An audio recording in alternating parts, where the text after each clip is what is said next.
Il y a deux micros qui sont de part et d'autre de la salle. Vous êtes captifs depuis tout à l'heure. Vous avez sans doute des questions.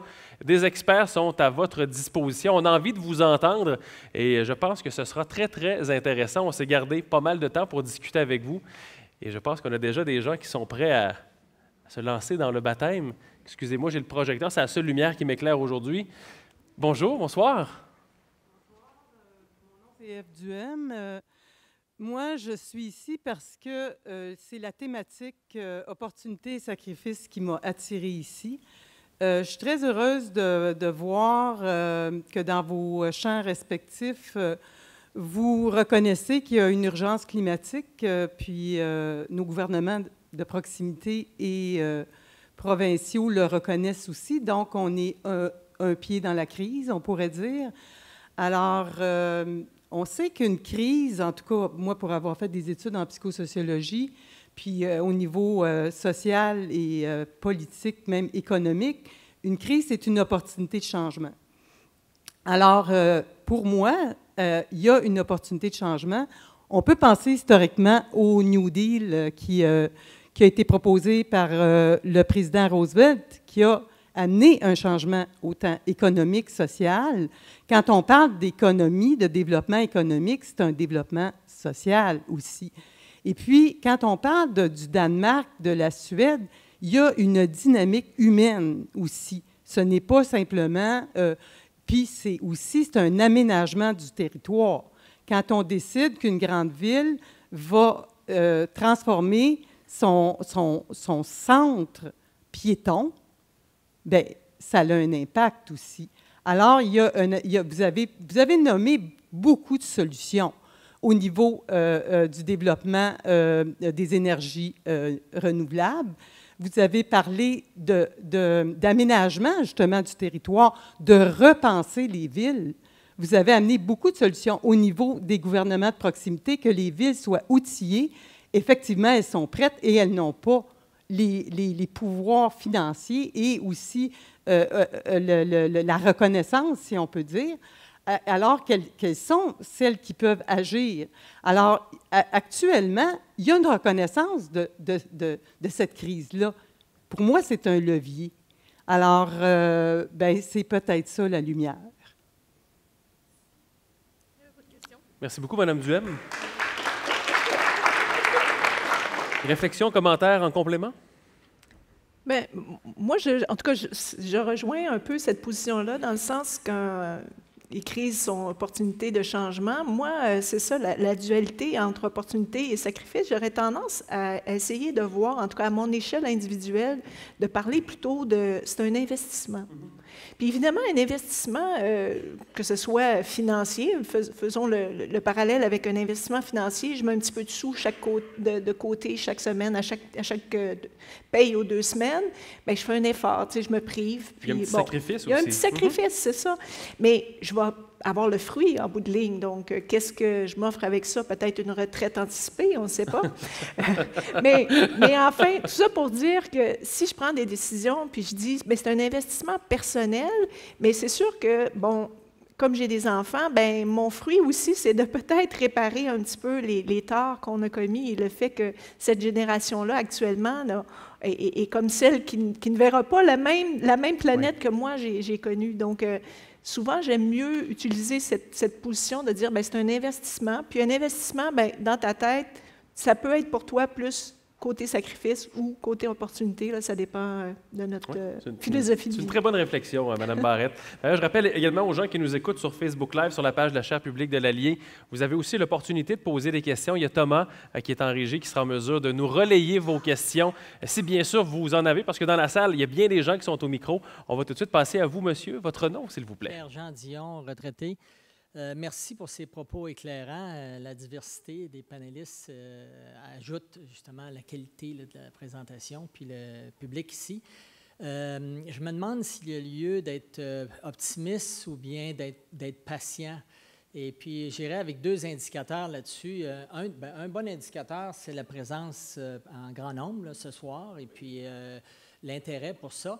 Mais un sondage est clair. Levez la main ceux qui ont fait du transport actif ou du transport en commun aujourd'hui, juste pour avoir une idée. C'est la majorité. C'est déjà très bon. Maintenant, une deuxième question qui est la contrepartie. Levez la main ceux qui sont vraiment carbone zéro dans le moment. Donc, pour être carbone zéro, c'est facile. Sur Internet, on peut calculer notre empreinte. Par exemple, nous autres, familiales, c'est 7 tonnes de CO2 par année. Puis on a acheté tant d'arbres avec l'Université de Chicoutimi, puis on est carboneutre. Et à ce moment-là, si d'ici minuit, par exemple, tout le monde allait sur un site puis disait « Fais mon calcul, ça vaut 10 tonnes, ça va me coûter 400$, puis tous mes voyages vont être légitimés, n'importe quoi. » C'est qu'à ce moment-là, c'est quand nous autres, quand on va avoir ici la majorité qui va lever la main, non seulement pour le transport en commun, mais pour être carboneutre, les entreprises vont suivre. Les gouvernements ne sont jamais en avant des personnes. C'est nous autres qui sommes en avant. Comme je pense comme vous, les étudiants, tout ça, je vois des gens qui sont en vélo l'hiver avec des enfants dans le traîneau en arrière. Et puis, il y a des exemples. Mais c'est un mot que je n'ai pas entendu beaucoup, c'est le leadership. Puis ça, c'est partagé. Et on a le potentiel d'avoir du leadership, comme Greta Thunberg, par exemple, ou d'autres. Donc, la question, c'est de dire, est-ce qu'on est réaliste de penser que les organisations et les gouvernements vont être leaders dans le carboneutre, ou bien si nous autres, on ne l'est même pas? C'est un peu ça qui serait la question. C'est une excellente question. Tout à fait. Il faut laisser lire. Pardon? Il faut laisser lire le gouvernement si on veut qu'il soit carboneutre.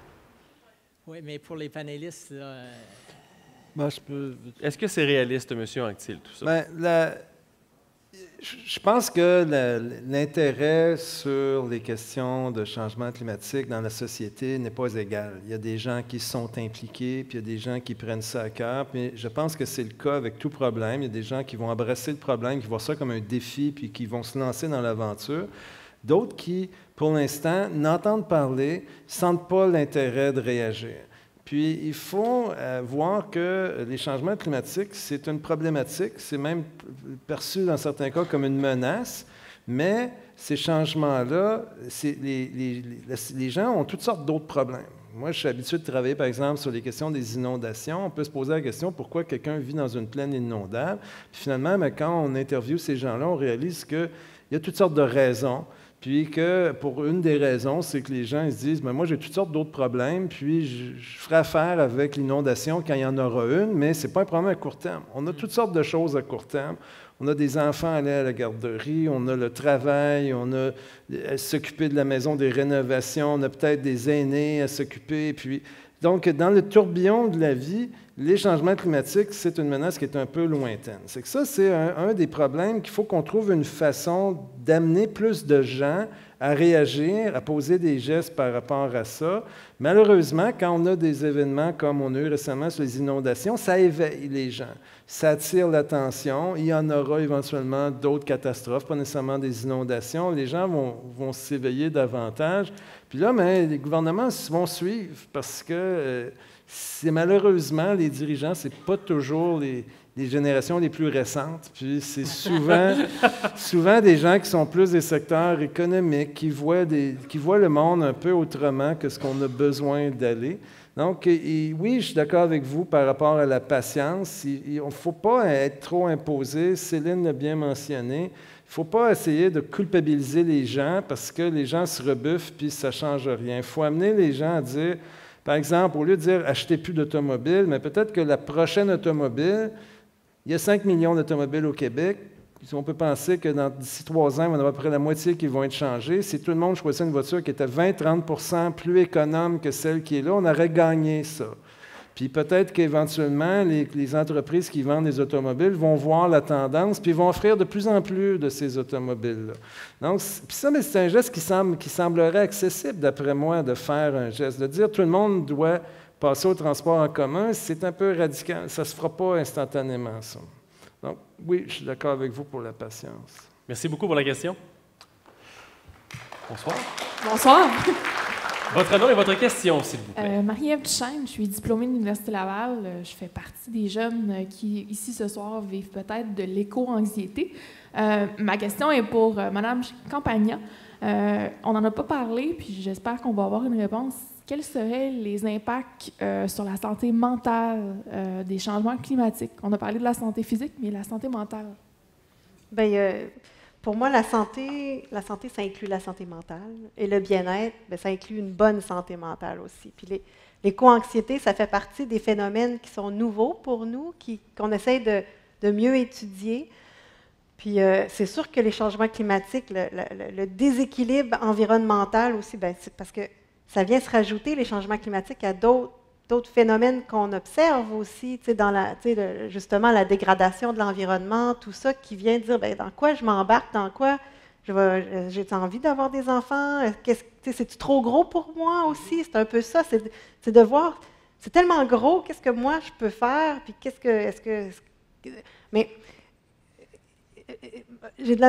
en ce moment, je ne peux pas vous dire qu'on a des solutions à ça, à part essayer de mieux les étudier pour essayer d'après ça de faire baisser un peu, empêcher la marmite de sauter aussi, de faire baisser la pression.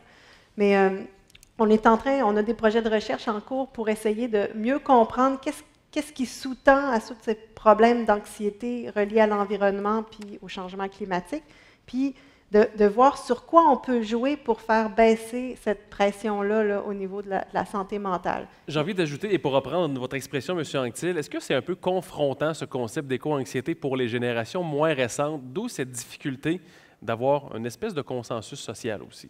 Ça se peut. J'ai pas de réponse parce qu'on ne l'a pas étudié à tous les niveaux.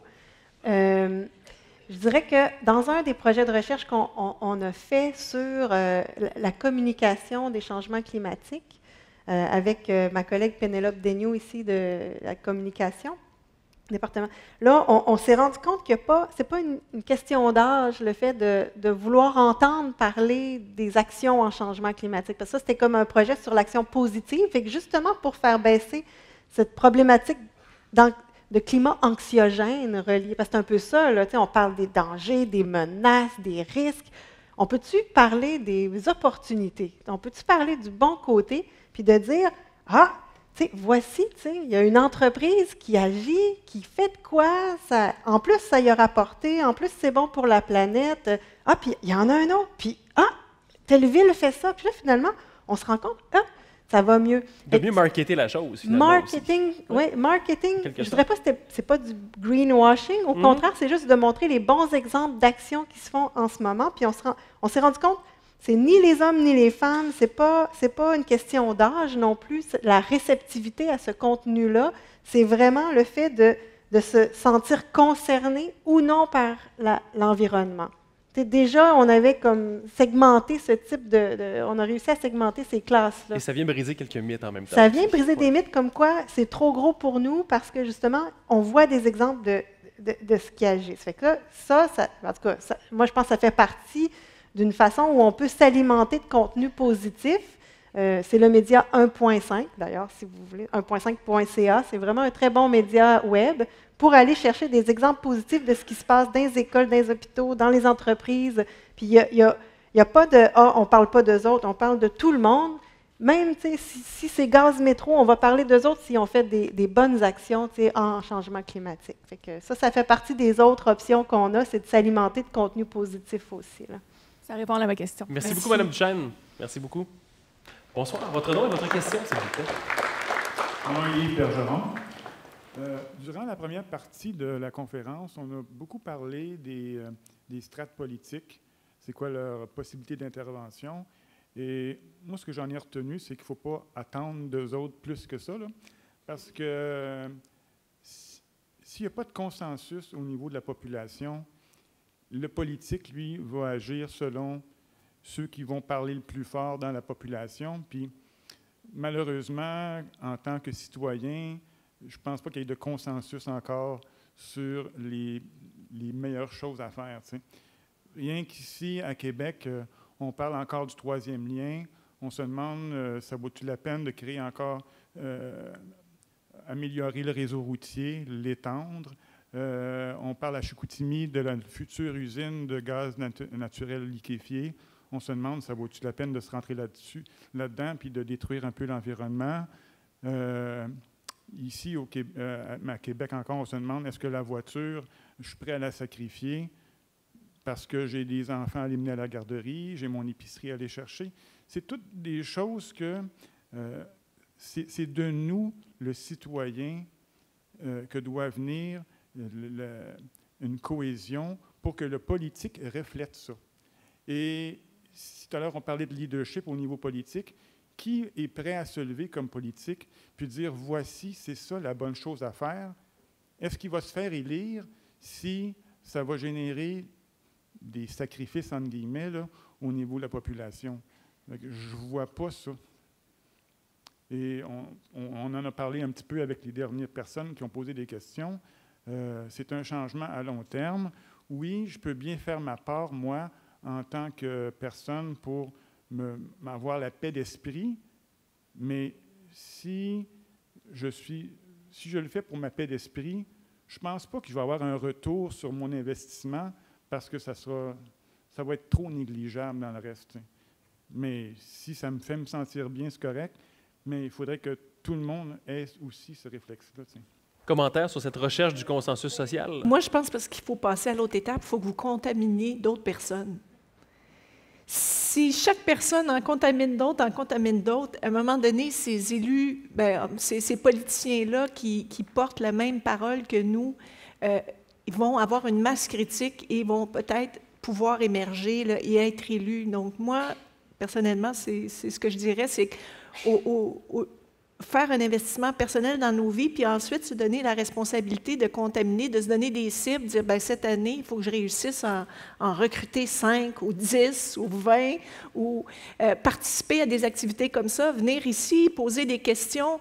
Vous ne savez pas ce que vos questions ou les réponses qu'on entend, quelles répercussions ça a chez les personnes qui sont là aujourd'hui. Donc, moi, je pense que c'est ça, il faut contaminer vos petits-enfants, si vous en avez, ou vos enfants, ou peut-être vos propres parents, s'ils sont toujours là. Je crois que c'est ça qu'il faut faire, là. Puis en fait, oui, je dirais même qu'il faut contaminer plus les vieilles générations, et je m'inclus là-dedans, parce que c'est nous qui avons le plus, je pense, à apprendre. Je pense que les jeunes, ils savent beaucoup, ils sont, en tout cas, c'est sûr que moi, ceux que je côtoie sont peut-être un petit peu plus vendus à la cause, mais tu sais, je vois vraiment comment nos enfants ont des éléments de réponse que moi, mon Dieu, je ne sais pas, en 4e année primaire, je ne savais pas telle ou telle chose, et eux, ils savent déjà, donc ils ont déjà des réflexes ou, comment dire, ils n'ont pas à corriger pour le moment, là. Ils ont déjà, donc, si je vous dirais, essayez de contaminer, c'est ça. Soyez un bon virus, une bonne bactérie.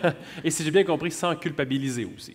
Oui, non, oui. Surtout pas. Surtout pas, c'est le pire des sentiments. Mme Campagna, hein, quand même. Oui, surtout pas. Donnez les bons trucs, les bonnes pratiques. M. Bergeron, un grand merci. Bonsoir. Bonsoir. Je suis Pierre Richard, ingénieur et conférencier sur les changements climatiques. Ma question est, en ce moment, on voit très bien que ce n'est pas la première priorité des gens pour les élections, l'environnement. Qu'est-ce que ça va prendre, selon vous, pour que ça devienne la première préoccupation de la population? Oh, je peux bien essayer de trouver une réponse. Écoutez, chaque chose vient dans son temps.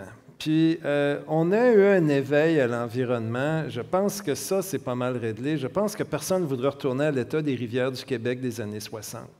Puis, les choses sont améliorées. On a mis en place des systèmes de traitement des eaux. Je pense que ça serait plus admissible aujourd'hui de penser qu'on arrêterait toutes ces usines-là.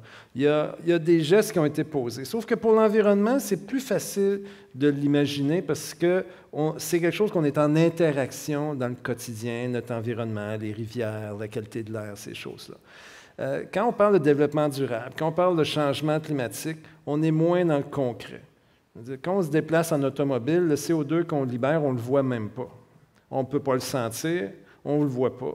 Puis donc, c'est difficile d'imaginer que, oui, là, j'ai libéré un gaz que je n'ai pas vu, qui va s'accumuler avec tous ceux des autres, puis qui cause des problèmes. Donc, c'est beaucoup plus abstrait. Donc, ça prend du temps. Donc, on a besoin de continuer à en parler. On a besoin d'amener les gens vers ça. Il y a des discussions pendant l'élection. C'est sûr que c'est encore l'économie qui est le point numéro un. Au Québec, souvent, les élections provinciales, ça tourne tout le temps autour de la santé, des hôpitaux, les listes d'attente, des préoccupations du quotidien des gens qui sont généralement mis de l'avant par rapport à des besoins à plus long terme. Mais je pense qu'il y a des chances que là-dessus, ça évolue. Il faut maintenir les discussions, maintenir ces canaux-là ouverts. M. Anctil, moi j'ai entendu le mot catastrophe dans la salle, que ça allait prendre une catastrophe. Qu'est-ce que vous en pensez? Bien, c'est parce que des catastrophes, il y en a toujours. Moi, je travaille dans le domaine des inondations. Je suis désolé. Je vais dire de quoi. Écoutez, les inondations de 2017-2019 au Québec, c'était des grandes inondations, mais à l'échelle mondiale, c'est des peanuts. Il y a des inondations beaucoup plus grosses qui ont lieu chaque année. Il y en a toutes les semaines, on entend parler à la télévision, des choses très, très grandes. Donc, les catastrophes, là, c'est toujours des effets locaux. On a une mémoire très, très courte. C'est que je ne pense pas qu'il faut attendre qu'il y ait davantage de catastrophes. Je pense que c'est plutôt par l'éducation. Je pense que c'est d'amener les gens à se dire qu'est-ce qu'on veut comme planète? Est-ce qu'on veut une planète qui est déréglée? C'est d'amener les gens à comprendre, puis ensuite d'amener les gens à agir là-dessus. Faut pas attendre les catastrophes, là. Merci beaucoup pour la question. Bien apprécié. Bonsoir, monsieur. Bonsoir. Alexis Lessard, diplômé à l'université et employé de l'université. Il y a une phrase que M. Anctil a dit au début de la conférence qui m'est vraiment restée en tête. Il reste encore des technologies à inventer, il reste encore du progrès à faire. J'ai de la misère avec cette phrase-là. Oui, évidemment, il y a toujours du progrès à faire. Ceci dit, on a le solaire, on a l'éolien, on a l'hydroélectricité. Le prix du solaire est en train de baisser. On a le nucléaire qui, même s'il y a le problème des déchets qui est très, très important, est quand même recommandé dans le GIEC pour réduire les émissions de gaz à effet de serre. On a des systèmes de captation de carbone qui sont en train d'être faits. Madame Campagnette doit savoir qu'il y a des systèmes, des choses que les villes peuvent déjà faire aujourd'hui pour réduire les niveaux de chaleur et améliorer la santé des habitants par rapport au changement climatique. On a des systèmes pour purifier l'eau, on a des systèmes pour désaliniser l'eau, on a des systèmes pour améliorer la foresterie, on a des systèmes que les entreprises peuvent mettre en place pour améliorer leur bilan carbone. Au bout du compte, mon sentiment, c'est beaucoup qu'on a beaucoup de ces techniques-là, de ces technologies-là, mais le monde va dire « Hey, on n'a pas de solution magique. » Bien non, on n'a pas de solution magique. On les a déjà, les solutions ne sont pas magiques. Est-ce que ce n'est pas plutôt un manque de volonté flagrant des différents intervenants? Qu'est-ce qu'on pourrait faire de plus pour accélérer la transition puis dire « Hey, ils sont là, genre, choisis. »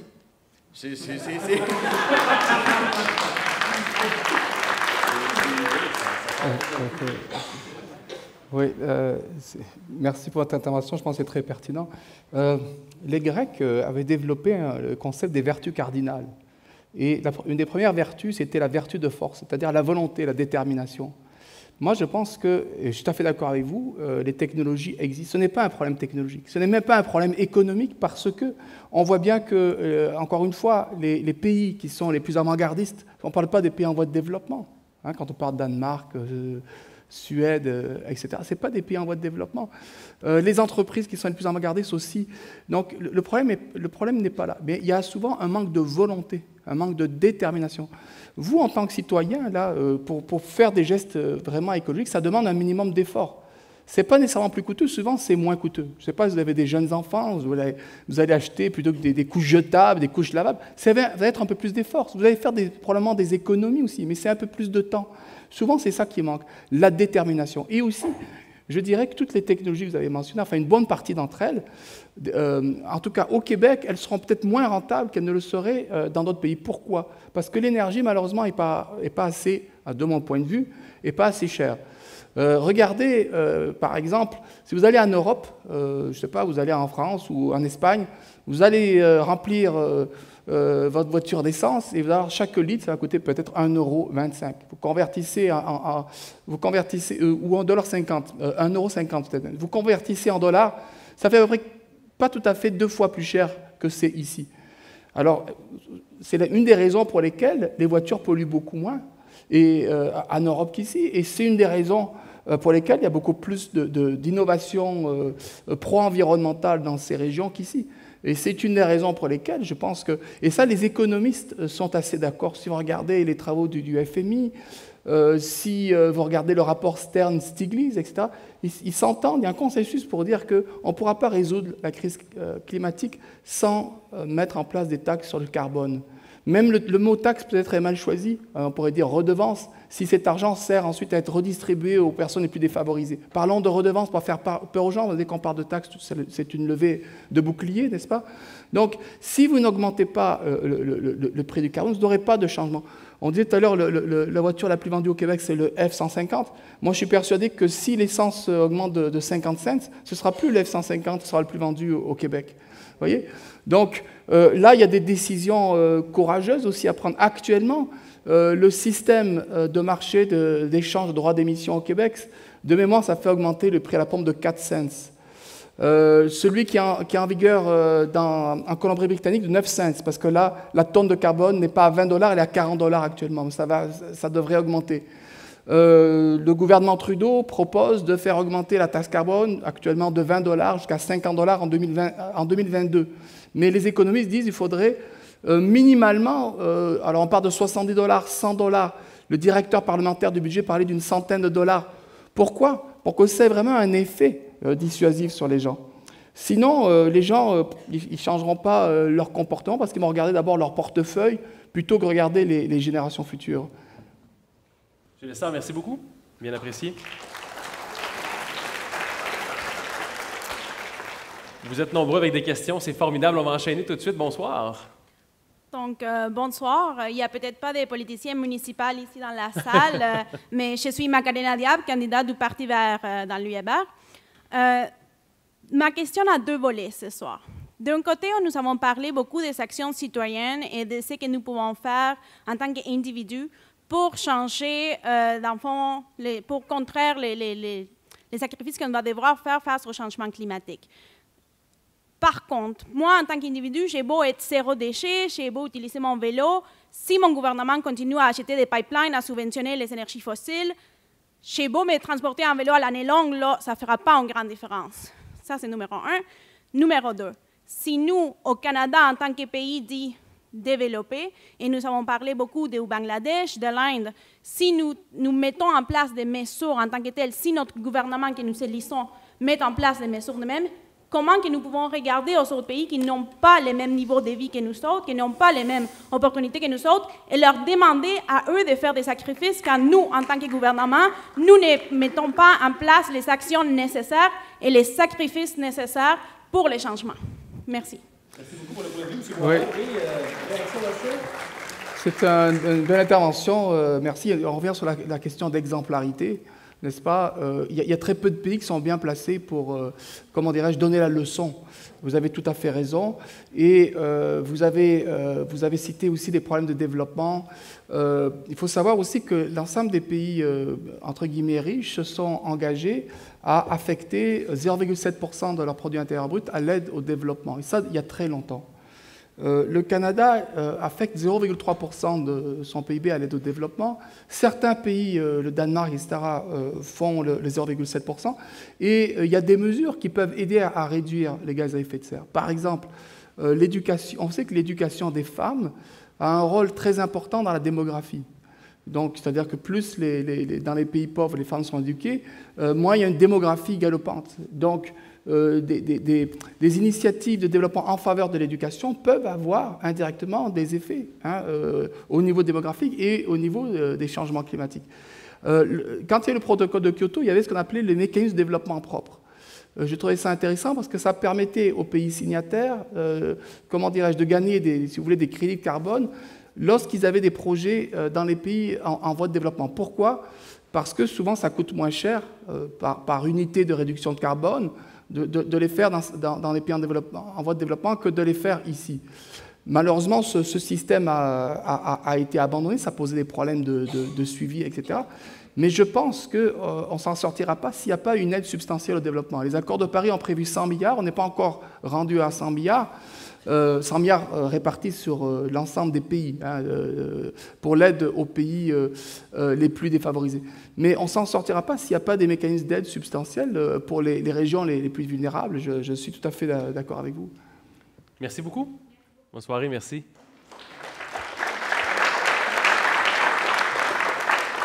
Bonsoir. Bonsoir. Donc, je m'appelle Marianne, je suis étudiante en aménagement de territoire, maîtrise, développement régional, tout ça. Et je me demande si vous avez un avis personnel ou professionnel sur la marche pour le climat. Qu'est-ce que vous en pensez? Chacun. Oh. Je trouve que c'est une excellente question. Je suis content de ne pas répondre. Mais vous êtes invité à y répondre. Ah non, aussi, je suis animateur. Hein? Aïe, aïe, aïe. Oui, bien moi j'ai posé, je donne mon cours le jeudi, alors j'ai posé la question à mes étudiants et puis, comment dire, j'avais de la difficulté à me positionner à cause du message. En fait, le message, si c'est ce que j'apprécie de cette manifestation-là, c'est la solidarité. C'est l'augmentation de la cohésion sociale entre les individus pour une même cause. Mais comme je suis devenue très pessimiste face au pouvoir qui vient d'en haut pour améliorer les choses, j'avais ce côté-là de moi qui disait c'est un coup d'épée dans l'eau. Mais par contre, je pense que ce qui est le plus important de reconnaître, c'est vraiment l'aspect de ce sentiment d'appartenir ensemble et de se tenir solidaire face à un problème. Et je pense que développer l'humanité, ça restera toujours une bonne chose et je pense que ça contribue à ça. On parlait de leadership tout à l'heure. Oui. J'ajoute un sous-volet. Est-ce que ce n'est pas une manifestation de ça? Oui, dans le fond, c'est vrai, on pourrait. Oui, non, c'est ça, mais c'est un leadership à grande échelle. C'est merveilleux. C'est plein d'individus. Donc, c'est ma vision des choses. Madame Campagna, oui? Oui, bien moi, je suis moins d'accord. Peut-être parce que j'ai participé à la marche avec mes enfants, mais pour moi, c'est un signal clair que même si le lendemain, on a annoncé que le 3e lien, c'est un beau projet peinturé en vert, là, mais ça reste que c'est un signal clair qu'on envoie. Il y a 1,5 million de personnes au Québec qui ont marché ensemble, en même temps, dans différentes villes. Puis, il y a eu des grands changements sociaux qui sont arrivés avec beaucoup moins de monde. On pense à du pain et des roses, on pense à la lutte contre la pauvreté. Il y en a eu, là. Puis il y a même eu à Québec des marches avec pratiquement personne sur la liberté d'expression, mais ça a changé. Il y a eu des politiciens qui sont embarqués rapidement là-dedans. Moi, je pense qu'il faut continuer à marcher, il faut continuer à montrer que c'est pas une petite mode là, qu'on va dans la rue, puis c'est en fin de semaine, ça se passe, puis demain, je retourne à mon jeu vidéo. Là, parce que moi, je trouve que c'est un mouvement de société, c'est les jeunes qui parlent, puis pourquoi les jeunes, on parlait de la génération, c'est parce que d'autres, ils regardent par en avant, puis ils voient qu'est-ce qui arrive. Là, ils sont éveillés, ils sont éduqués. Puis quand on est plus vieux, ben on se rapproche de la fin, fait qu'on regarde plus d'ici la fin de ma vie, c'est quoi mes enjeux? Fait que c'est pas le reste de la planète, les gens, ils sont par rapport à ça. Il faut continuer à mettre de la pression, puis ça, c'est une pression qui va, puis en plus, si le message qui vient avec « agissez », c'est « vous allez voir, je vais aussi comme changer mes habitudes ou je vais acheter des produits », parce que les entreprises, je suis sûre qu'ils regardaient ça aussi avec un bon œil en disant « hop là », parce que là, ça, c'est beaucoup de monde pour acheter mes affaires. Il y a un marché là. Fait que c'est sûr, le pouvoir d'achat, le pouvoir du nombre, moi, je pense, en tout cas, j'ai peut-être de l'espoir, mais moi, je suis convaincue qu'il est là parce que des mouvements sociaux dans la rue ont réussi à faire changer des choses au Québec. Puis si au moins c'est au Québec, bien, ça sera ça. Oui, rapidement, merci. Je suis d'accord avec ce que tu as dit. Et, moi, à cette marche, j'avais vraiment l'impression d'être un grand-père. Parce qu'il y avait énormément de jeunes. Et ce que j'ai ressenti, c'est la volonté de faire entendre sa voix, que leur voix n'était pas entendue. Et je pense que ce n'est pas neutre, qu'il y ait des entreprises, des politiciens commencent à comprendre qu'il y a un vrai mouvement. Et j'en profite pour dire qu'on est très privilégié à l'université parce que quand on est professeur, j'ai peut-être pas bien lu la convention collective, mais on ne perd pas notre emploi si on critique haut et fort ce qu'on pense. Ce n'est pas le cas de toutes les professions. Si vous êtes fonctionnaire dans certaines administrations ou dans certaines entreprises, vous ne pouvez pas critiquer comme ça à tout bout de champ. Et je pense que c'est une leçon qu'ils nous ont donnée de citoyenneté, d'exprimer haut et fort ce qu'ils pensent. Et on ne le fait peut-être pas assez. Donc moi, je trouvais que c'était très positif, cette marche. Moi, j'aurais juste aimé ajouter, faire deux liens avec ce qu'on venait de dire. On a parlé d'éco-anxiété. Je pense que la marche permettait aux gens d'être ensemble. Ça fait que ça, je pense que c'est important. Puis aussi, mais la couverture médiatique fait que ceux qui ne sont pas venus à la marche en ont entendu parler inévitablement. Puis ça aussi, c'est positif. Merci beaucoup. Bonsoir. Bonsoir, Patrice Gosselin, diplômé de l'université. Bonjour François, Bonjour. Ça fait déjà 2 ans qu'on ne s'est pas vu. Employé de l'université, ancien président syndical, et dans ma vie, j'ai contacté beaucoup de monde. Donc, je suis un peu dans la lignée de ceux qui voient des climato-sceptiques, des climato-Roger Bontempistes, mais aussi des catastrophistes et des éco-anxieux. Puis, je vois un peu les limites de l'intervention humaine. Je vois qu'on va difficilement ralentir la production de gaz à effet de serre de la Chine et des États-Unis. Je vois qu'on a beaucoup de bonne volonté, mais j'entends aussi des gens qui nous disent bien, la crise économique qui suivrait une réduction, par exemple, des pluies dans les secteurs où est-ce que ça devient crucial, l'immigration climatique pourrait faire un effondrement. Donc, voyez-vous, là, on part de très loin, on a un spectre qui est très large. Puis là, dans ce contexte-là, je suis climato-interrogateur. C'est-à-dire que, comme probablement la plupart des gens dans la population, je n'ai aucune espèce d'idée de comment distinguer le réaliste de l'improbable. Puis là, j'ai le goût de vous poser une question dans un contexte comme celui-là. Notre calendrier, là, il s'arrête quand? Il s'arrête dans des générations, des siècles. Et à partir de quand une décroissance est absolument nécessaire? J'ai entendu des gens en parler. La décroissance de la population est-elle inévitable dans un contexte comme celui-là? Donc, quel est notre agenda, là?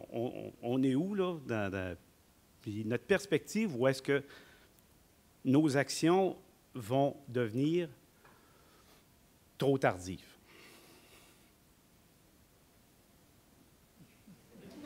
Est-ce qu'on vous laisse pour les retrouvailles, M. Anctil? Ou si vous voulez, j'ai le goût de répondre que la vie est intéressante parce qu'on ne sait pas ce que le futur nous réserve. Puis, c'est qu'il faut essayer d'avoir une vision, il faut essayer d'avancer, d'essayer de se fixer des objectifs, mais on ne sait pas ce qui va se passer. L'autre chose, c'est que ce que moi je pense, mon voisin va penser autrement. La société a toujours été en des compromis entre différentes visions. C'est des choses qui vont continuer. C'est que oui, il y a des dangers qui nous guettent, mais je pense que si on regarde dans le passé, il y en a eu aussi des périodes charnières dans l'évolution de l'humanité.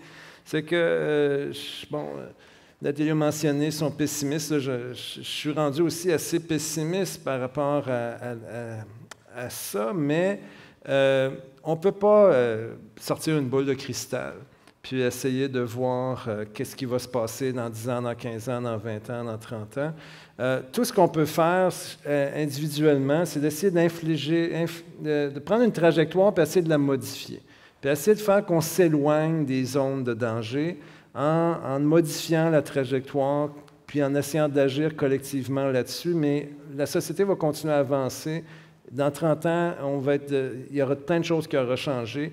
Moi, je forme des étudiants qui vont avoir des emplois qui n'existent même pas actuellement. Donc, on peut pas. C'est très limité ce qu'on est capable de projeter. Oui, on peut projeter le climat en 2100, mais quelle sera la société en 2100? Aucune idée. Donc, moi, je ne verrais pas là, de dire il y a une catastrophe, il y a une fin du monde. Il n'y a pas de date de péremption. On n'est pas là. Pour l'instant. Il y a des choses qui vont se passer. Lesquelles? Par où on va passer? Ce sera peut-être très, très noir. Peut-être qu'on va manger du pain noir, mais je ne sais pas qu'est-ce qui va se passer. Mais il faut le voir comme ça. Autre réaction, oui? Moi, je ne suis pas prévisionniste ou prophète de malheur et c'est difficile de prévoir l'avenir, effectivement. Il y a toutes sortes de tendances extrémistes qui sont développées. Il y a des adeptes de la collapsologie qui disent qu'on s'en va vers un effondrement total du système. De l'autre bord, il y a des climato-sceptiques.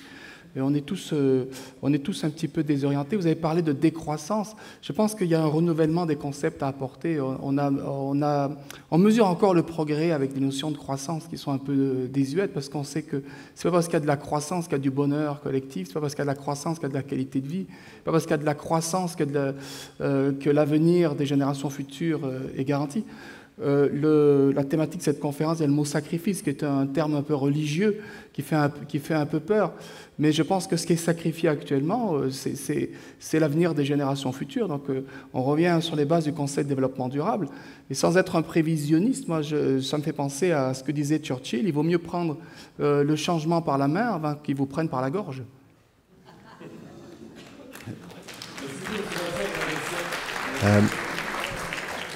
Monsieur Dumas?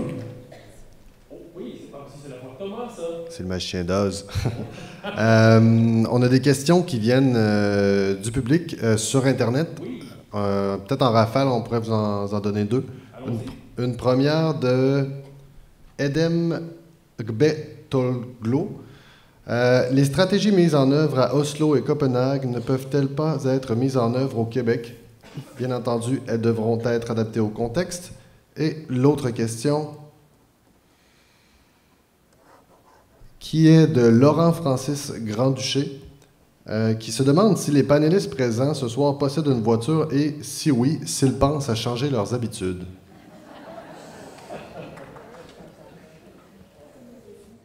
Alors, d'abord, avec la stratégie européenne qui a été développée, réaction là-dessus, est-ce que c'est applicable ici, ce qu'on voit en Scandinavie, par exemple? Moi, je pense dans une grande mesure, oui. Vraiment. C'est sûr que, on parlait tout à l'heure de la Norvège, je pense qu'actuellement, il y a près d'une voiture sur deux en Norvège qui est électrique. Et pourquoi on n'arriverait pas à faire ça ici au Québec? C'est quoi l'empêchement majeur? L'électricité provient d'une source, entre guillemets, relativement propre. Quels sont les incitatifs? Il y a des incitatifs, mais ils sont probablement insuffisants pour y arriver. Il y a aussi des mesures beaucoup plus fortes qui sont mises en œuvre au niveau des municipalités. Il n'y a pas la même densité de population nécessairement. Là, je pense plus au Danemark. Tout à l'heure, je citais le cas de Copenhague, qui avait fait des mesures très strictes pour limiter la circulation au centre-ville, pour développer des rues piétonnes, ce qu'on voit beaucoup en Europe, ce qu'on voit beaucoup moins ici au Québec. Donc, pour cette partie de la question, je pense que oui, il y a beaucoup de mesures qui sont... Il y a beaucoup de points de comparaison entre les pays scandinaves et le Québec. Et je pense qu'on gagnerait à faire une sorte de benchmarking, comme on dit, en gestion, c'est-à-dire de regarder quelles sont les bonnes pratiques qui se font ailleurs, dans d'autres pays, dans d'autres villes, et voir dans quelle mesure elles sont applicables ici. Et moi, j'aime bien la deuxième question pour s'amuser un peu. Est-ce que vous avez tous des voitures? Si oui, est-ce que vous songez à changer vos habitudes? Madame Campagna, d'abord. Ah oui, alors oui, je fais mon coming out. Nous avons une Dodge Caravan qui boit beaucoup d'essence. C'est vrai, j'ai la même chose. J'ai 3 enfants, c'est pas une excuse. Et puis, je dois dire que mon conjoint fait du vélo du mois de mai au mois d'octobre pour se rendre au travail. Moi, je prends toujours le transport en commun. Donc, la voiture, plusieurs mois par année, elle reste au garage, sauf pour les petites voies, les allers-retours pour les activités des enfants. Est-ce que vous pourriez changer vos habitudes considérant la situation familiale? On a flirté avec l'idée de communauto, vu que maintenant, les adolescents sont rendus autonomes, ils prennent eux-mêmes l'autobus ou ils marchent pour se déplacer. Puis là, on s'est dit, ben, finalement, on a une grosse auto qui sert au voyage pour aller voir la famille ou quelques déplacements de temps en temps. On est en processus. Comme je disais, les changements de comportement, c'est long. Il faut se convaincre, oui. Il faut voir, il faut trouver des avantages. Puis on parlait de sacrifice, mais d'opportunité aussi. Puis je pense que pour l'exemple aussi, c'est une question de... Dans le fond, je pense que ce que monsieur voulait identifier, c'était l'exemplarité. D'un autre côté, j'en reviens encore aux bons puis aux mauvais citoyens. Il faut éviter de bifurquer la question vers est-ce que vous avez le droit d'en parler si vous êtes des pollueurs ou des méchants pollueurs. Puis ça, il faut faire attention à ça. Mais oui. Monsieur Boiral, réflexion? Oui, je suis d'accord avec ça. Puis je suis un pollueur, comme tout le monde. Oui, et je pense qu'il faut éviter la stigmatisation et essayer d'avoir une attitude un peu de procureur de la vertu. On parlait tout à l'heure des voitures électriques. Mais les voitures électriques, ce n'est pas nécessairement plus vert. Si vous faites peu de kilomètres, Moi, je fais très peu de kilomètres. En fait, j'habite à 2 kilomètres d'ici. Si vous faites très peu de kilomètres, vous êtes mieux de prolonger la durée de vie utile d'une vieille automobile que d'en acheter une neuve électrique. C'est évident. Parce qu'on oublie ce qu'on appelle l'énergie grise, c'est-à-dire toute l'énergie et tous les ressources nécessaires pour fabriquer des biens et des services. Donc il faut essayer de prolonger aussi la durée de vie utile de ce qu'on a, en tout cas pour ce qui est des automobiles, tant qu'on ne fait pas trop de kilomètres. Donc oui, j'ai une automobile oui, je pourrais améliorer mes comportements, j'en suis conscient. Oui, je suis un pollueur, je compense mes émissions de gaz à effet de serre. Merci pour votre question. Oui. Madame Barrette, oui. Non, mais c'est très amusant quand même. Oui, c'est assez amusant, effectivement. Enfin, j'aimerais mieux être assis ailleurs, mais... Animer la prochaine fois, ça règle le problème. Oui, c'est ça, je vais faire ça. Je vais me recycler dans l'animation. Mais non, écoutez, il y a 10 ans, on a fait le choix de... En fait, on a eu le privilège de pouvoir faire le choix de venir habiter à côté de l'Université Laval. Et ça, j'attire l'attention sur un peu, Céline, ce qu'elle disait, c'est qu'il y a beaucoup d'iniquité. C'est-à-dire que moi, j'ai le moyen de sacrifier une automobile, oui. Donc on est passé à une seule automobile. Parce que c'est un coût, évidemment, habiter dans le secteur. C'est ça. Oui. Puis, disons, j'ai un demi-siècle et des poussières et j'en suis seulement à ma 2e voiture à vie, parce que j'applique un peu le principe ici que M. Borral disait, j'étends la voiture avec un bon entretien. Ce sont des voitures assez... j'ai pas de gros véhicules, mais on commence à rêver à la retraite, même si, bon, ça ne sera pas demain, mais mon rêve, moi, c'est d'habiter dans un endroit plus dense, donc quand les enfants seront grands, et de descendre et d'avoir dans le bas, dans les garages du bâtiment, des voitures électriques à l'usage. Ça, c'est comme mon rêve. C'est la rêve de personne aussi, juste à gauche ici. C'est ça. Puis idéalement, une épicerie aussi. Là. Je ne veux pas plugger un bâtiment pas loin d'ici, là, mais ça, c'est comme mon rêve. Mais bon, il faut que j'y pense quand même pour être sûr que c'est un bon choix, parce que là, il y a comme un attrait, mais comme on peut penser des fois que les véhicules électriques, c'est mieux, mais là, ce serait électrique, mais communautaire. Ce serait mon choix de ça. M. Anctil, en terminant? Moi également, j'ai une automobile que j'ai changée il y a quelques années. Pour une plus économique. Donc, j'ai coupé la consommation d'environ un tiers. Maintenant, le prochain projet, c'est de déménager pour me rapprocher de la ville, d'avoir plus accès au transport en commun. Donc, on est dans les changements des habitudes, mais on le disait, donc tranquillement, mais sûrement. Certainement. Merci beaucoup pour la question sur le web. Le temps file. Je vois qu'il reste encore plusieurs personnes qui ont des interrogations. On va tenter d'accélérer le rythme pour être en mesure, bien sûr, d'écouter tout le monde et également de répondre à ces questions. Bonsoir, monsieur. Bonsoir, mon nom est Martin Savard.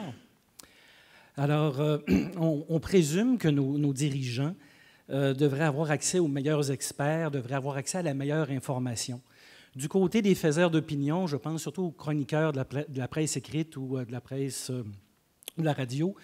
Ils n'ont pas non plus un grand chemin à faire. En principe, dans la plupart des médias, il y a un journaliste qui couvre les questions scientifiques qui peuvent les informer.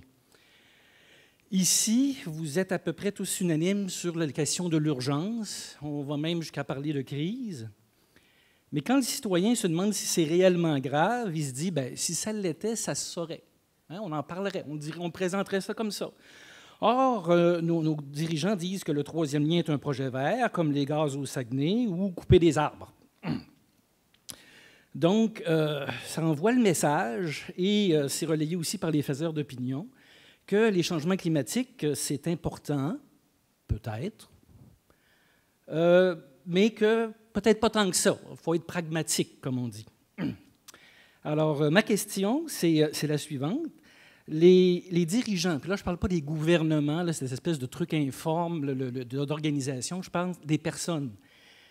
Nos dirigeants qui envoient ces messages-là, est-ce qu'ils sont sincèrement ignorants ou est-ce qu'ils sont criminellement irresponsables? Et à votre avis, ont-ils besoin d'être informés ou est-ce qu'ils font semblant de ne pas savoir? Question avec une certaine sensibilité. Je n'oserais pas prendre un des deux pôles. Allons-y de façon mitoyenne. Oui, c'est un excellent constat. C'est sûr que, bon, mon Dieu, je trouve difficilement la réponse à ça, mais c'est faut nuancer un peu les deux positions extrêmes. Je vous dirais, je vais y aller d'une expérience plus personnelle, mais sur le plan professionnel, c'est-à-dire que cette année, curieusement, bon, peut-être que c'est une question aussi de maturité ou de reconnaissance, mais j'ai jamais autant été sollicitée par des comités experts gouvernementaux. Et là, je me dis, mon Dieu, on nous demande notre avis. Alors vraiment, je déballe mon sac des fois avec des trucs qui probablement, concrètement, doivent sembler irréalisables pour ces personnes-là. Là, on est encore à donner nos idées puis à alimenter de la documentation et tout ça pour des plans d'action qui s'en viennent prochainement.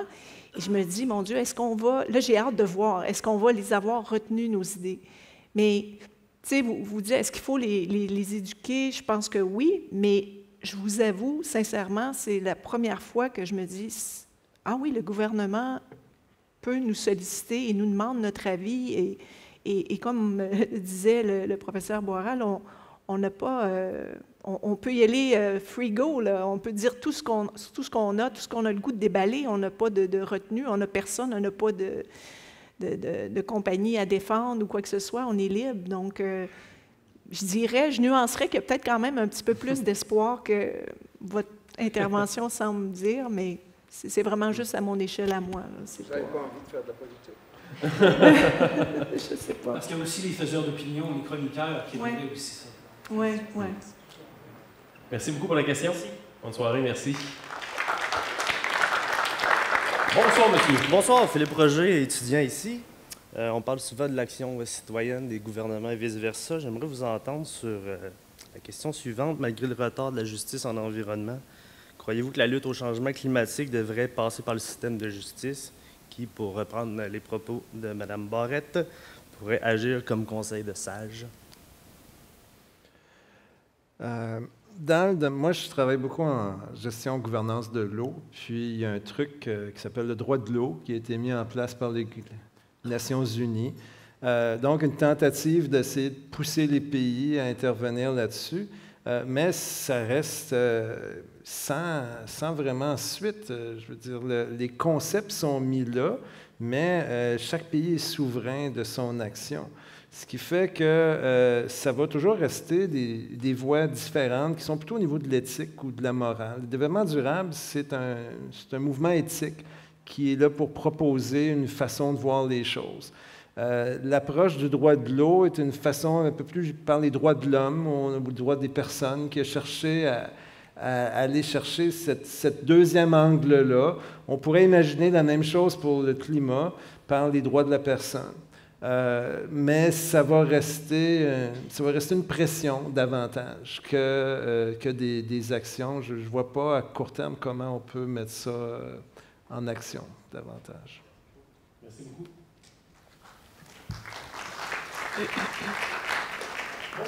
Salut, Samuel Hiergeau, étudiant à la maîtrise en géographie. Ma question, c'était sur la dernière intervention de Mme Campagnard, dans le fond, dans la partie plus conférence. Vous avez parlé du gouvernement qui pouvait imposer des actions ou des trucs à faire à la population.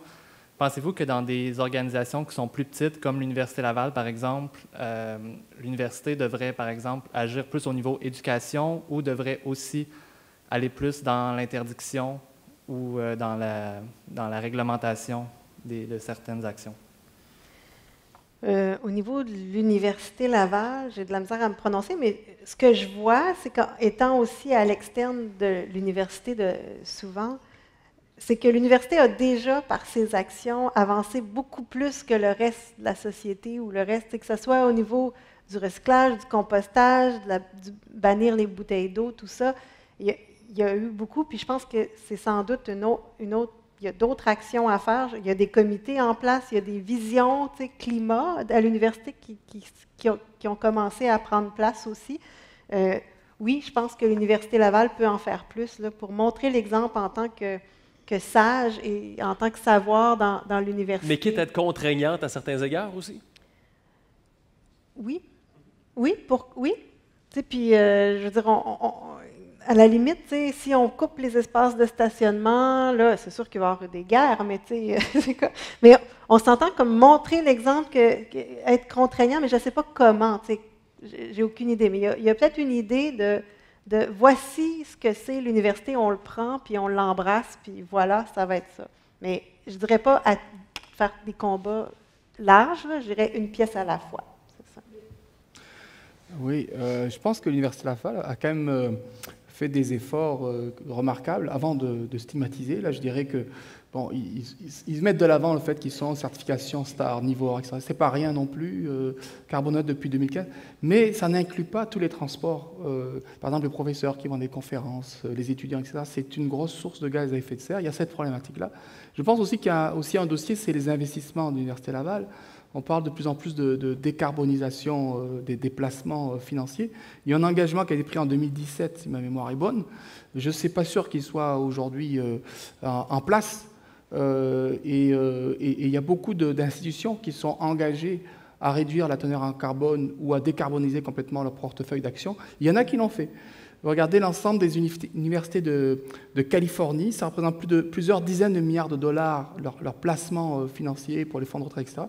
Ils ont vraiment appliqué ça, ils ont retiré tout ce qui était placement dans les hydrocarbures. Donc il y a encore de la marge à l'amélioration, mais il faut reconnaître qu'il y a des efforts qui ont été faits. Moi, j'ai fait partie pendant une dizaine d'années de ce qu'on appelle la table de concertation sur le développement durable. J'ai vu les efforts qui ont été faits. Si ce n'est pas le cas, je le dirai. Comme je dis tout à l'heure, j'ai peut-être mal lu la convention collective. je ne pense pas que critiquer... je dirais qu'il est trop tard rendu là. Il est trop tard rendu là. Non, je pense qu'il y a des choses qui ont été faites, mais il y a énormément de progrès à en faire encore. C'est clair que si vous ouvrez, à mon avis, les petits contenants là où on fait les recyclages, hein, vous verrez que, à mon avis, le tri à la source, à ce niveau-là, il n'est pas très efficace. Il y a des tas de domaines d'amélioration, ça c'est clair. Merci beaucoup, Samuel. Bonsoir. Bonsoir. David Véboivin, diplômé en maîtrise environnementale à l'Université Zurich. J'ai toujours adoré explorer les choses sous la facette du temps. Je trouve que le temps est problématique dans bien de nos aspects de la société, notre perception, notre gestion du temps. Et ça a poussé mon sujet d'étude à relier l'environnement au temps et donc à la distance psychologique en général. Je ne sais pas si ça sonne des cloches à certains ou certaines d'entre vous. La distance psychologique, un peu pour tout le monde, ça peut être géographique, donc une inondation au Québec va affecter davantage une personne qui habite au Québec qu'une inondation au Bangladesh. Ça peut fonctionner de la même façon dans le temps, donc si quelque chose se produit l'année prochaine, contrairement dans 50 ans, donc, et ça peut être aussi social. Donc si quelque chose affecte ta famille, la réaction émotive va être beaucoup plus grande que si ça affecte un pur inconnu. Donc ce que je voulais savoir, c'est à quel point vous travaillez pour réduire cette distance psychologique-là dans chacun de vos domaines. Puis est-ce que vous auriez des trucs pour rapprocher les gens du changement climatique? Est-ce que l'émotion fait partie de la clé ou c'est un défi intellectuel? Je pense que le concept de distance psychologique, moi, ça me fait penser aussi au concept d'empathie aussi. C'est sûr que lorsque on voit des impacts par exemple, sur notre santé immédiate, on va avoir davantage tendance à réagir de façon rapide et substantielle que si on parle de perte de biodiversité. C'est difficile à imaginer la perte de biodiversité, ça paraît un peu abstrait, ou de catastrophes au Bangladesh, etc. Nous, ce qu'on a étudié il y a quelques années, c'était le profil psychologique des dirigeants d'entreprises avec deux catégories de population, des dirigeants qui étaient vraiment proactifs, qui étaient vraiment sensibles à cette question, ce que vous dites distance psychologique. Ils se sentaient vraiment solidaires de l'avenir des générations futures, etc. Et ceux qui l'étaient moins. Et on a relié ça à des concepts en psychologie développementale sur les stades de développement de la conscience. On a vu vraiment qu'il y avait un lien direct entre la psychologie profonde, je dirais, des dirigeants, leur caractère, je dirais, pour simplifier à l'extrême, plus ou moins égocentrique, hein, centré sur l'intérêt à court terme versus le long terme. Certains avaient une vision de leur entreprise, puis ça s'arrêtait là. D'autres ont une vision beaucoup plus globale, beaucoup plus systémique. Donc, il y a des profils psychologiques à la base et on n'en parle pas assez. On parle tout le temps des pressions réglementaires, des pressions externes, des pressions institutionnelles, mais il y a des aspects psychologiques. Et je pense que l'éducation, encore une fois, on revient là-dessus, peut aider à réduire cette distance psychologique. Ça me fait penser aussi à... Je pense que c'est un proverbe autochtone qui disait que nous n'avons pas hérité la terre de nos ancêtres, nous l'avons emprunté à nos enfants, n'est-ce pas? Donc, cette idée de temps aussi, de temps long, les dirigeants d'entreprise sont surtout centrés sur le court terme, évidemment, mais pas tous. Il y en a certains qui ont une vision plus à long terme. Peut-être pas dans les grandes entreprises où souvent ils sont sur des sièges éjectables, hein, et donc ils essayent de maximiser la performance à court terme. C'est un peu comme des politiciens, ils essayent de prendre des décisions dont les effets positifs seront dans l'intérieur de leur mandat, et les effets négatifs, c'est-à-dire l'endettement, la pollution, ce sera pour les autres, pour plus tard, ce sera à long terme. Alors on va prendre des engagements à très long terme, mais à court terme, on va mettre peu d'actions substantielles. Il y a un peu ce phénomène-là qu'on peut voir aussi dans les entreprises. Je me tourne vers vous, Mme Barrette, vous parlez de votre cours que vous donnez depuis quelques années. Vous avez senti aussi que les jeunes sont de plus en plus impliqués. Est-ce que vous devez vraiment faire un effort en ce sens-là pour répondre à la question de monsieur? Ben non, c'est pour donner, faire image. Quand j'ai donné le cours la première fois en 2001, j'avais 15 étudiants et la majorité des étudiants, parce que j'étais jeune professeur et puis j'essayais de créer beaucoup d'interactions et là je demandais, tu sais, pourquoi vous suivez le cours et la moitié au moins là, avait dit que c'est qu'ils espéraient savoir c'est à partir de quelle année qu'ils pourraient aller se baigner sur les plages de la Côte-Nord. Parce qu'on parlait des changements climatiques et donc on n'aurait plus besoin d'aller en Floride. Okay, c'est en 2001. Bien, aujourd'hui, j'ai plus de 200 étudiants par année, puis je peux vous dire que leurs préoccupations, oui, concernent le Québec, mais concernent beaucoup, justement, moi, c'est ça qui me frappe. C'est sûr que je les invite beaucoup dans cette direction-là à travers les travaux que je dirige avec eux, mais ils s'intéressent beaucoup à ce qui se passe ailleurs. Donc, j'aurais tendance à dire qu'eux, ils ont vraiment ce rapprochement-là que vous nommez. Mais c'est sûr, c'est un échantillon, là. Je peux intervenir aussi. C'est un défi humain de se souvenir des choses. Peu de gens ici devraient se souvenir de s'il a fait beau ou pas beau l'été il y a 3 ans ou il y a 4 ans. On n'a pas une mémoire des choses, on oublie très rapidement, à moins qu'il y ait un événement particulier qui vous a touché, vous êtes marié puis il n'a pas fait beau cet été-là. On oublie très rapidement le temps. Il y a une étude qui est sortie récemment qui montrait qu'il étudiait des villes qui ont subi des grandes catastrophes. Puis, par exemple, une très grosse inondation, les gens sont retirés d'un secteur, puis après 2 générations, les gens sont revenus. Ça donne une idée qu'on oublie, c'est très humain, notre cerveau est fait comme ça, puis notre façon d'interagir. Moi qui suis beaucoup les inondations, systématiquement, un conseil aux journalistes, là, le premier clip, là, prenez pas quelqu'un qui dit « ça fait 40 ans que j'habite ici et je n'ai jamais vu ça ». C'est le premier clip systématiquement de tous les reportages sur les inondations. J'ai jamais vu ça, M. Anctil. Toujours le premier clip. Puis comme si, parce que quelqu'un n'a pas vu ça depuis 40 ans, que c'est donc impossible. Donc oui, il faut travailler ces choses-là, mais c'est très difficile. Merci beaucoup.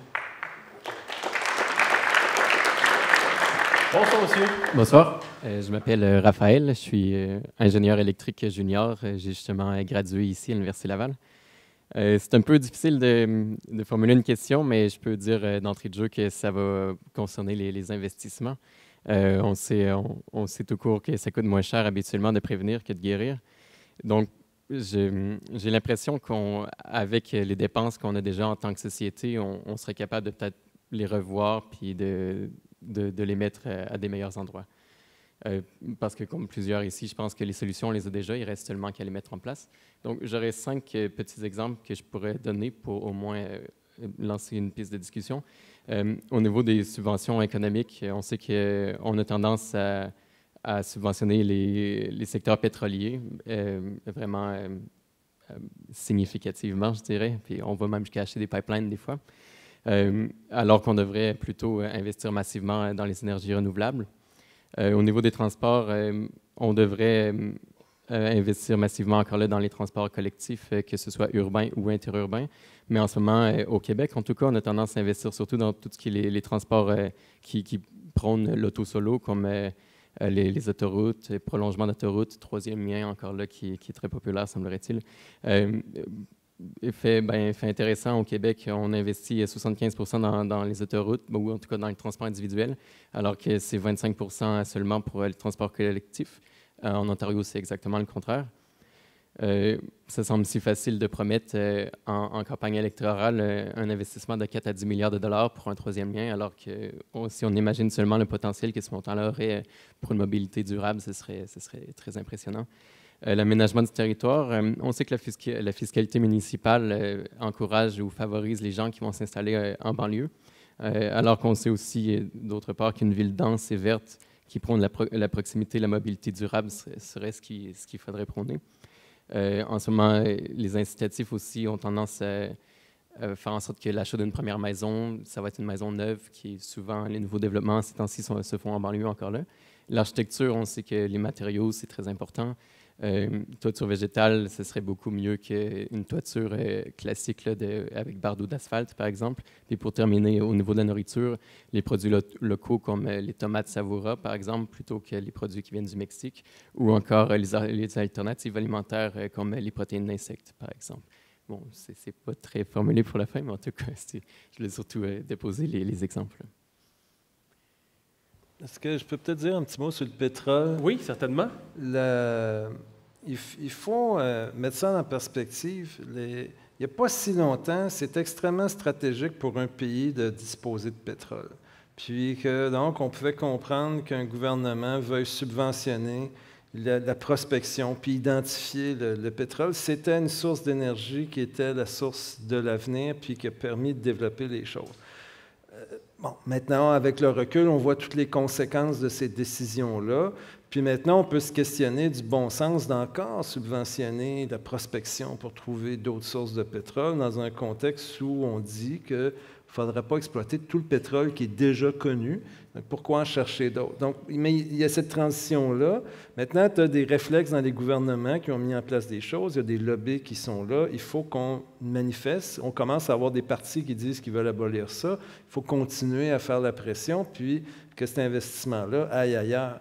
Mais il faut voir qu'il y a eu cette évolution-là, puis pourquoi ces subventions-là ont été mises en place. Une fois qu'on comprend pourquoi ils sont là, on peut commencer le discours sur comment on peut le débâtir. C'est souvent cette perspective-là que les gens oublient. On regarde juste maintenant, puis on dit c'est bon, c'est pas bon. Puis là, il y a des oppositions, il y a des gens qui travaillent dans ces milieux-là, etc. Si on le voit comme une trajectoire, puis de dire, il y a peut-être moyen de mettre en place un dialogue sur ces causes-là, comme sur l'ensemble des points que vous avez évoqués. Merci beaucoup pour l'intervention. Bien apprécié.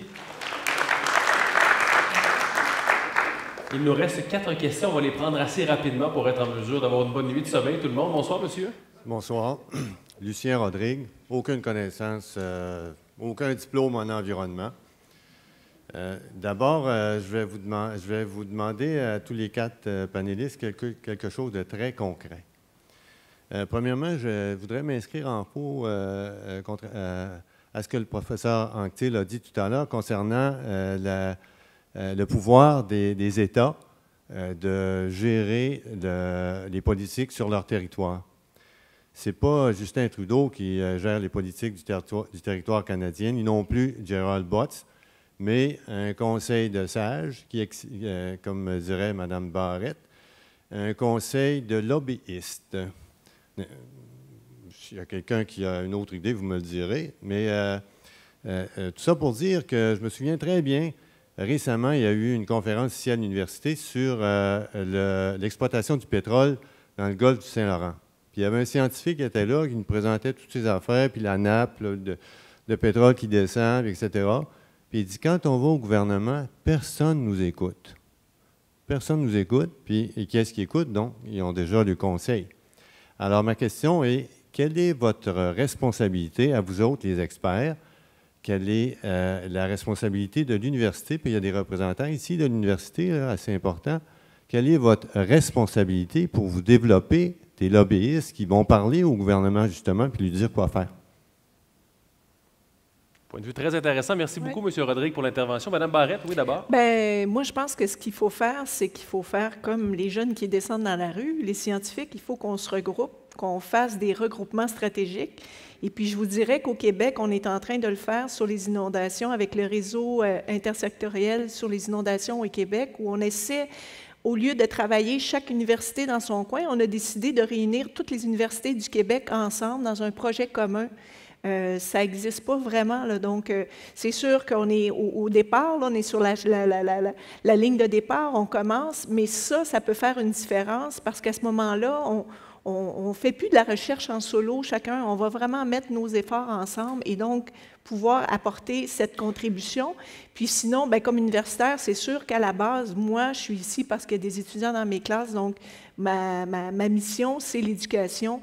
Mais la recherche, c'est important parce qu'on fait aussi de l'éducation aux études graduées, donc ça, c'est notre moteur pour alimenter nos étudiants à la maîtrise ou au doctorat, là. Madame Campagna? Par rapport au lobby, moi, c'est pas personnel, mais j'ai un collègue médecin. Là, lui, il peut militer en tant qu'individu et en tant que médecin qui mène une campagne actuellement de lobbying positif auprès des gouvernements avec d'autres collègues médecins et vétérinaires pour promouvoir une politique du 1 % telle qu'on le fait dans l'art actuellement. Pour les nouveaux bâtiments, il y a 1 % du budget total qui va à une œuvre artistique pour promouvoir la culture et l'art. Et là, à travers ce lobbying-là, puis ça percole bien. C'est une bonne écoute parce qu'on y va avec, on parlait de distance psychologique, les arguments qu'ils apportent, c'est les arguments que les politiciens veulent entendre aussi. C'est le bien-être, la santé, mais surtout l'économie, les économies majeures qui peuvent être alimentées à travers ça. Et donc, pour faire du verdissement, 1 % en verdissement, puis ça, c'est une campagne. Mais encore là, c'est des impacts,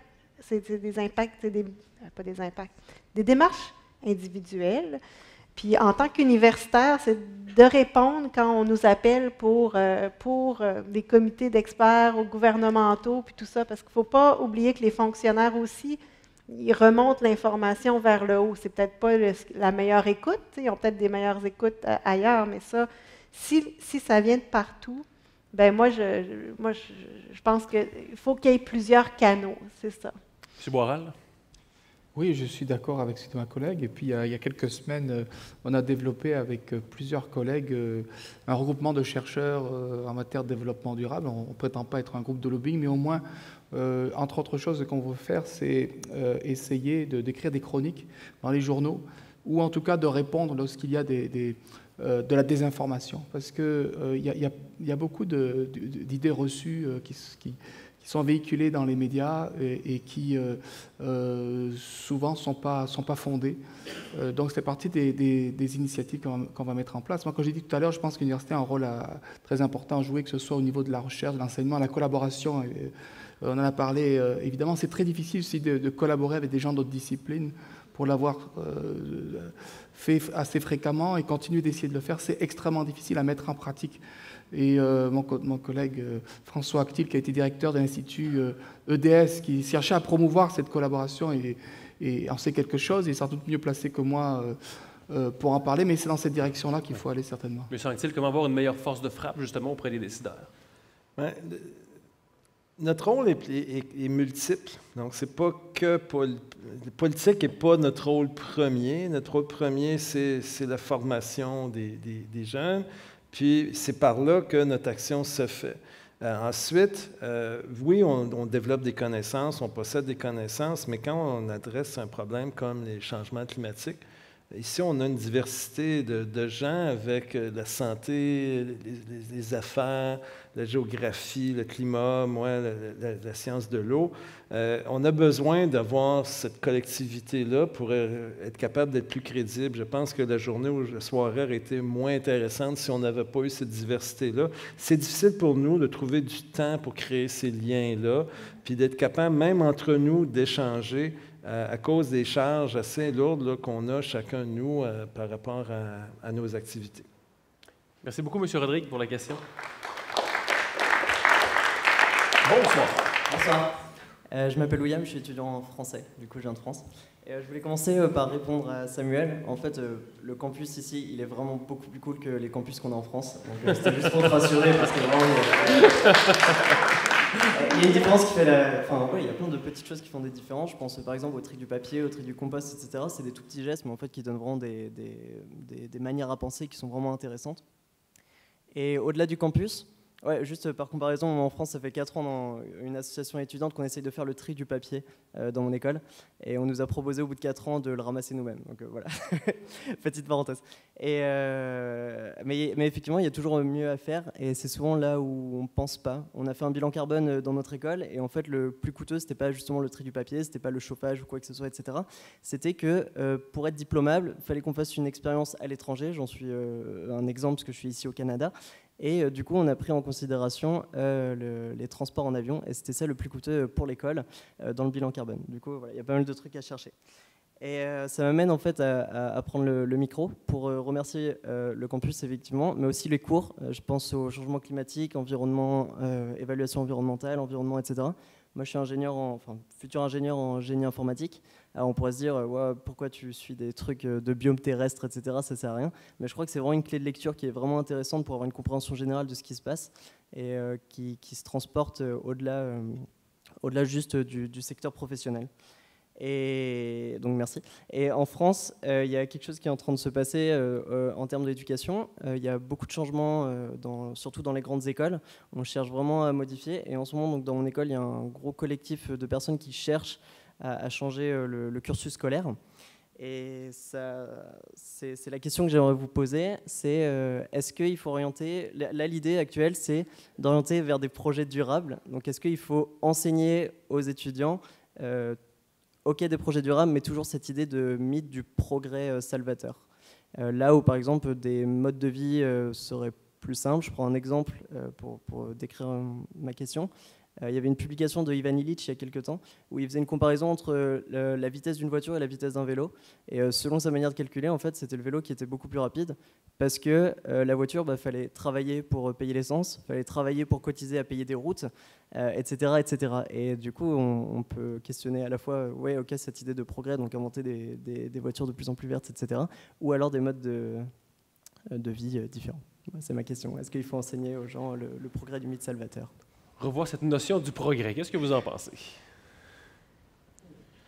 On arrive dans des concepts de développement durable, c'est ça. Puis, avec le durable vient le développement aussi. Puis, on se demande, dans le fond, c'est un peu ça. Je pense j'ai l'impression que jusqu'où, on parlait tout à l'heure de décroissance ou de croissance. Moi, j'ai envie de même me lancer. Est-ce que le modèle économique basé sur l'augmentation continue des profits nous amène pas, de toute façon, c'est comme incompatible ou c'est compatible avec l'écologie, les changements climatiques, je sais pas. Tu vois, oui, une réaction? Ça me fait penser à un économiste américain disait dans les années 50 que celui qui croit qu'une croissance infinie est possible dans un monde fini est un fou ou un économiste. Et il était lui-même économiste. Donc, je pense qu'il faut effectivement remettre en cause cette idée de croissance indéfinie. Et je ne suis pas certain, j'ai saisi toutes les subtilités de votre question et de votre intervention, mais vous avez parlé de formation, de sensibilisation, et je pense que on parle beaucoup d'emplois verts, développement d'emplois verts, de formation verte, mais ce qui est important de mon point de vue, c'est le verdissement des emplois, et ça passe par l'intégration de cours en développement durable dans toutes les disciplines. C'est un peu ce qu'a essayé de faire à l'Université Laval avec un règlement qui demande à ce que tous les étudiants de bac aient la possibilité de choisir un cours de développement durable. Ce n'est pas nécessairement obligatoire, mais ils doivent avoir la possibilité de choisir comme cours à option. Ça existe au premier cycle. Je pense que c'est très important. Jusqu'à une époque récente, dans ma faculté en gestion, il n'y avait pratiquement pas de cours sur les questions de développement durable, d'environnement. Pourtant, c'est extrêmement important. Et quand les gestionnaires sortaient avec un MBA, le concept d'environnement voulait tout dire, sauf environnement au sens naturel. Ça voulait dire environnement économique, environnement stratégique, etc. etc. Et donc, il y a tout un changement de paradigme qui est en train de s'opérer. c'est extrêmement long, on ne voit pas nécessairement les résultats à court terme quand on est professeur, mais quelquefois ça m'arrive, comme mes collègues j'imagine, de trouver des étudiants des années après qui me disent « Ah, j'étais votre étudiant en telle année, puis ce cours m'a aidé à ceci, cela ». Et on se dit, on n'est pas, finalement, peut-être on n'est pas si inutile que ça, mais c'est très difficile de voir les retombées de cette démarche-là. Merci beaucoup pour la question. Bon séjour parmi nous d'ailleurs. Merci. Bonsoir, madame. Merci beaucoup pour votre patience. Ah, heureusement, je peux passer. Mon nom est Flore Fournier. Je suis retraitée des sciences de l'agriculture et de l'alimentation. Je vais faire quelques observations, une proposition, puis je vais vous laisser la parole à vous. Donc, 2 observations. On voit Québec qui essaie de se densifier, de développer le transport en commun. Pendant ce temps, de l'autre côté du fleuve, on cherche désespérément à s'étaler, à se répandre, de même que sur la couronne nord. Voilà. D'autre part, je me souviens, il y a 40 et quelques années, on s'est levé un matin, le gouvernement du Québec avait gelé toutes les terres agricoles. Alors, plus personne n'avait le droit de faire du développement sur les terres agricoles. Ça a donné naissance à la Commission de protection du territoire agricole, qui est soumise à des influences politiques, qui est loin d'être parfaite. Mais bon an, mal an, la Commission protège, ralentit l'évolution de l'urbanisation des terres agricoles et le démembrement.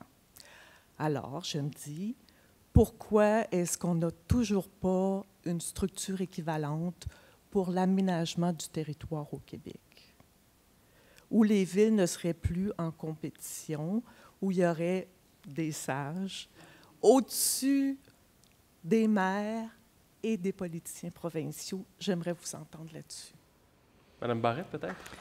Oui, bien... Votre concept de sage fait du chemin ce soir, quand même. Oui, bien, c'est ça. En fait, je vote pour vous. Alors, je pense que Céline l'a vraiment bien, comment dire, elle a fait le portrait tantôt, effectivement, de la fiscalité municipale, comment elle est, à quelque part, vraiment gangrénée d'une certaine manière, là, et que si ça reste comme ça va être difficile. Donc, moi, je peux juste accueillir vos paroles et dire que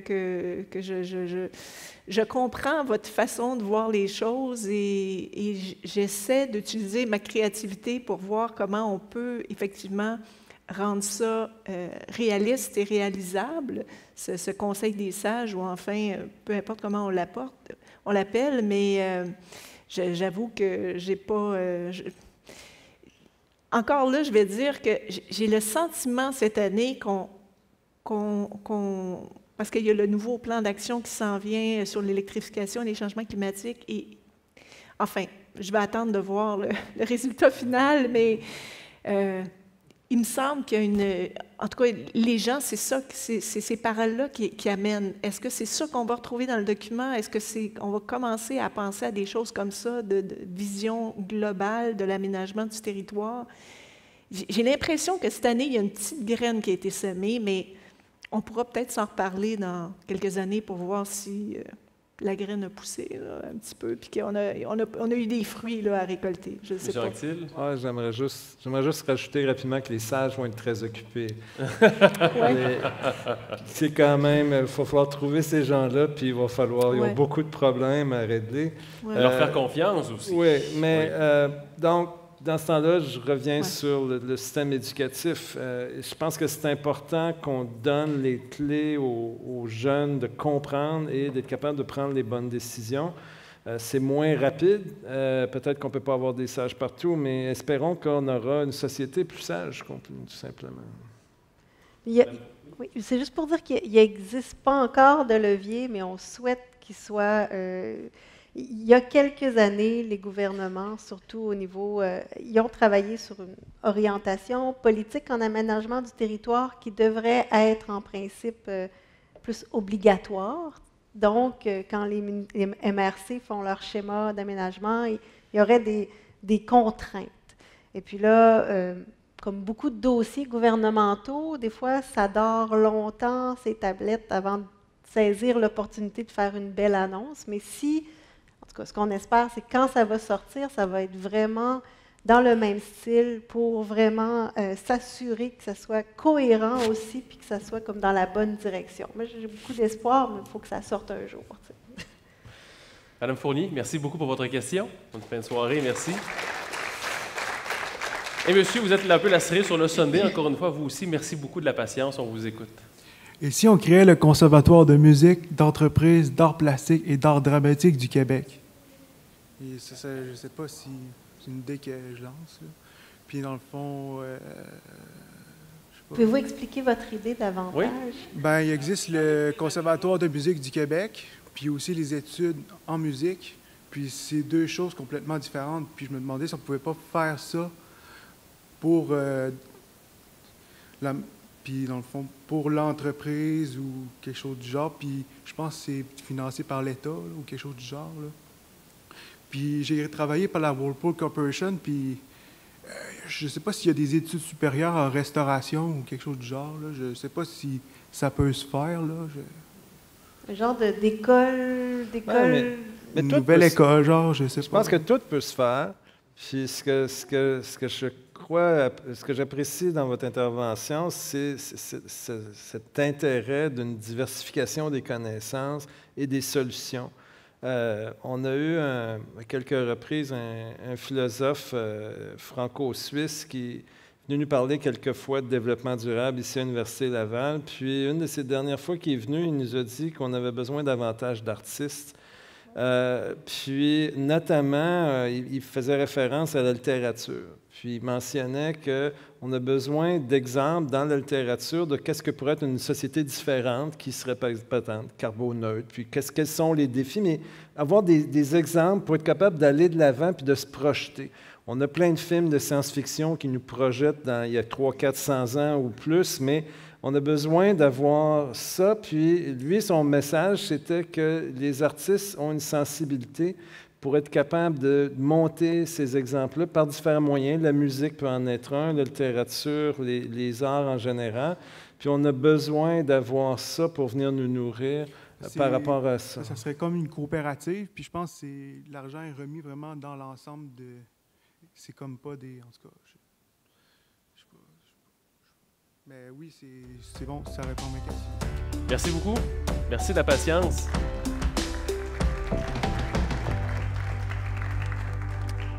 Et c'est là-dessus que se termine déjà, après presque 3 heures. Merci beaucoup de votre attention, de vos questions, de votre intérêt.